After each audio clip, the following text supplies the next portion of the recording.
नमस्कार, मैं निधि और आप देख रहे हैं बातें यूपी की।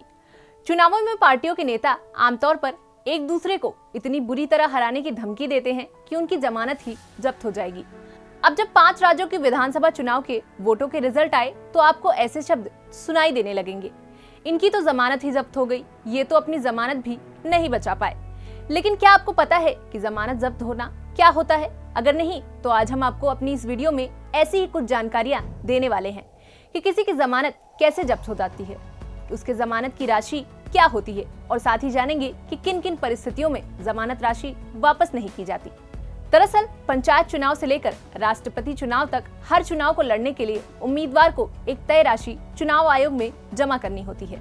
इसे ही जमानत राशि कहते हैं। अगर कोई उम्मीदवार तय वोट हासिल नहीं कर पाता तो उसकी जमानत राशि जब्त हो जाती है।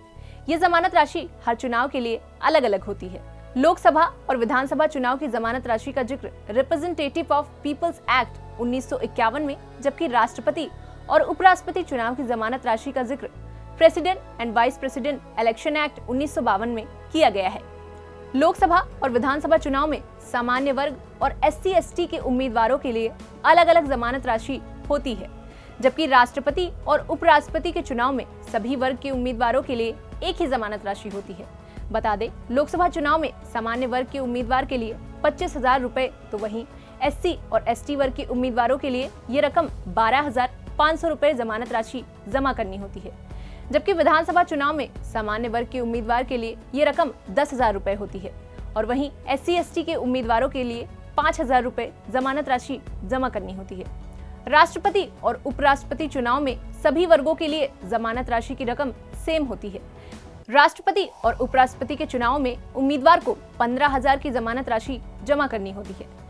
चुनाव आयोग के अनुसार जब कोई उम्मीदवार सीट पर पड़े कुल वैलिड वोटों का 1/6 यानी कि 16.66% वोट नहीं हासिल कर पाता तो उसकी जमानत जब्त कर ली जाती है। अगर इसे आम भाषा में समझें तो मान लीजिए किसी सीट पर 1 लाख वोट पड़े हैं और वहां 5 उम्मीदवार को 16,666 से कम वोट मिले हैं तो उन सभी की जमानत जब्त कर ली जाएगी।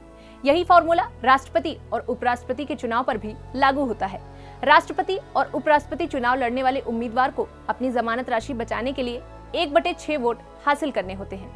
अब आइए जान लेते हैं कि किन किन परिस्थितियों में जमानत राशि वापस कर दी जाती है। उम्मीदवार को जब 1/6 से ज्यादा वोट हासिल होते हैं तो उनकी जमानत राशि वापस कर दी जाती है।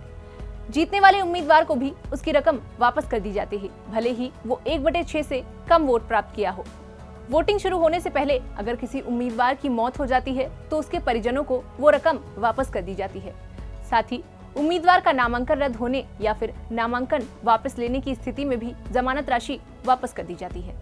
फिलहाल जमानत राशि पर दी गई ये जानकारी आपको कैसी लगी, हमें इस वीडियो के कमेंट सेक्शन में लिखकर जरूर बताएं और यूपी से जुड़ी ऐसी तमाम जानकारियों के लिए देखते रहें बातें यूपी की।